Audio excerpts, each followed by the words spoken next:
Práctica 4 con Logosoft. Bueno, lo que vamos a hacer aquí es agregar un contacto normalmente abierto aquí de este lado y le ponemos que sea la entrada número 1. Lo movemos un poco para acá y agregamos una salida o la bobina y la ponemos aquí. Después conectamos este contacto a la carga y el contacto a la salida. Después nos vamos a la simulación y aquí desactivamos esto y como ven, si la salida está en 0, la carga solo llega aquí y el contacto, como es normalmente abierto, pues no permite el paso de la corriente, entonces la corriente no llega a la salida. Pero si yo activo el interruptor, el contacto normalmente abierto se cierra, por lo tanto la carga pasa por el contacto y llega hasta la salida, lo que hace que la salida se energice. Práctica 4 con el programa de Logosoft. Lo que vamos a hacer es agregar un contacto normalmente cerrado. Le ponemos que sea la entrada 1. Movemos un poco para acá. Y agregamos una salida. Una bobina. Y lo ponemos por aquí. Lo ponemos aquí al lado. Y conectamos este contacto normalmente cerrado a la carga y el contacto a la salida. Y lo que vamos a hacer es empezar a simular. Y como ven aquí, si el interruptor está apagado, la carga sí llega a la salida, porque al ser un contacto normalmente cerrado, pues permite el paso de la corriente, por lo que hace que la salida se energice. Pero si yo activo el interruptor, el contacto normalmente cerrado cambia y se transforma en un contacto normalmente abierto, por lo que no permite el paso de la corriente y la salida no se energiza. Práctica 5, lo que vamos a hacer es agregar dos contactos normalmente abiertos, normalmente abiertos. Ponemos uno aquí y agregamos el otro, y a este le ponemos la entrada 2, aceptar, lo ponemos aquí a un lado y agregamos una salida o una bobina y la ponemos de este lado. Ok, lo que vamos a hacer aquí es el interruptor 1 conectarlo a la carga, del interruptor 1 al interruptor 2 y del interruptor 2 a la salida.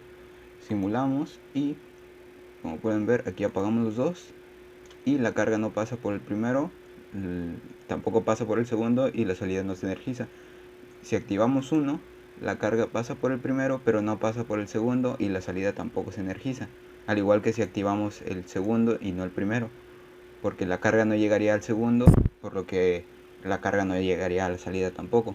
Entonces, para que la salida se energice, lo que tenemos que hacer es activar los dos, y como ven aquí se energiza el primero, se puede energizar el segundo y la carga llega a la salida, y lo que hace que se energice. Práctica 6, lo que tenemos que hacer aquí es agregar un contacto normalmente abierto. Ponemos este aquí y después agregamos otro que sea la entrada 2. Lo movemos para acá, para abajo, y la bobina la ponemos acá, o la salida. Entonces conectamos este a la carga y este a la salida, y el interruptor 2 lo conectamos también a la carga y esto lo conectamos a la salida. Aquí como ven se hace una conexión, y si nos vamos a la simulación, aquí desactivamos los dos y con que activemos uno, la carga va a ser positiva, lo que va a hacer que la salida se energice. Aquí activamos el primero, se energiza el interruptor 1 y se prende la salida. Al igual, si apagamos el primero y energizamos el segundo, la salida también llega, la carga también llega a la salida, y ya si activamos los dos, pues también. Así que con uno que se energice, la salida va a estar encendida. Práctica 7, agregamos un contacto normalmente cerrado, le ponemos la entrada 1, lo movemos para acá y agregamos una bobina o una salida, lo ponemos al lado y los conectamos, el contacto a la carga y el contacto a la salida. Ok, aquí simulamos, y si apagamos el interruptor, al ser un contacto normalmente cerrado, la carga va a pasar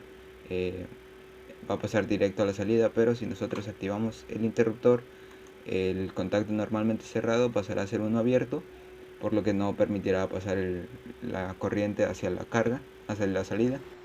Práctica 8, lo que tenemos que hacer es agregar un contacto normalmente abierto aquí, que sea la entrada 1. La colocamos un poco más acá abajo, agregamos otra, que sea la entrada 2, y lo movemos de aquí, lo ponemos abajo. Después nos venimos hasta acá, hasta abajo, aquí donde dice relé autoenclavador, lo ponemos aquí, un poco más para acá, ahí está.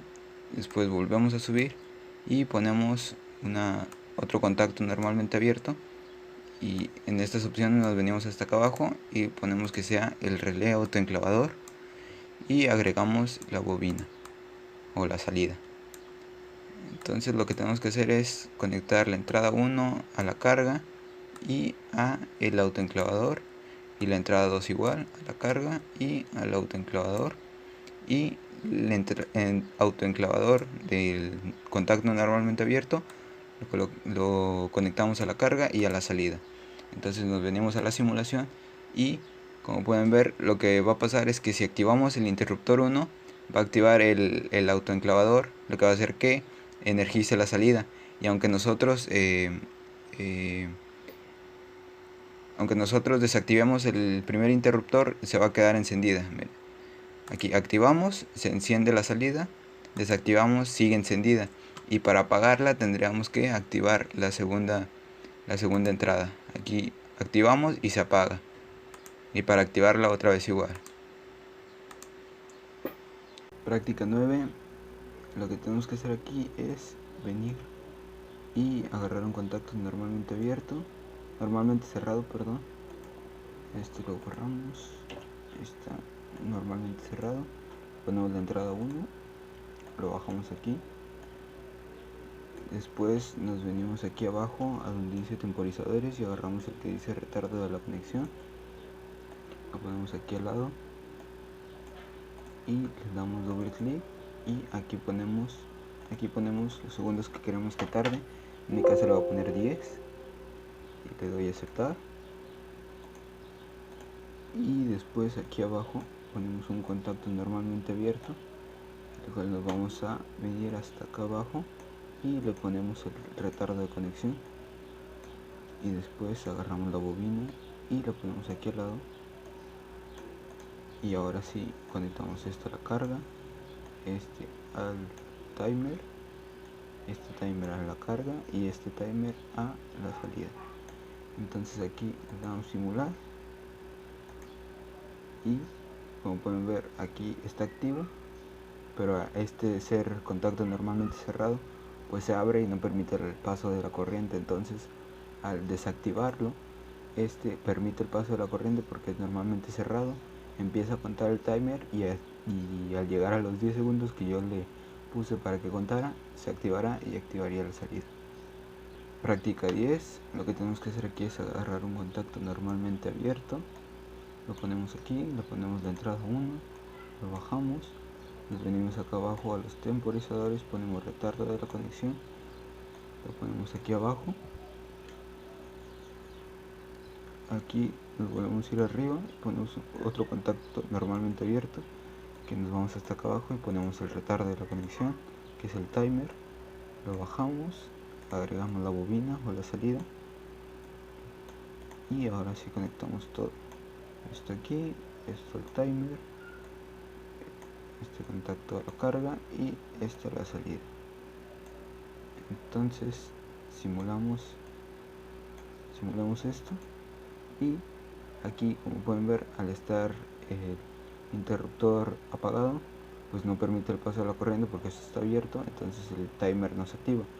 Entonces nosotros al activar el primer switch permitimos el paso de la corriente. Perdón, aquí se me olvidó poner los segundos. Aquí le damos doble clic a esto y aquí le ponemos, en mi caso serían 10. Ahí está, ahora simulamos. Aquí como pueden ver no permite el paso de la corriente y no se activa. Para nosotros activar el interruptor empieza a contar, y hasta que no den los 10 segundos que nosotros le pedimos que contara, este no se activaría y no activaría la salida. Aquí llega y ya puede activar la salida.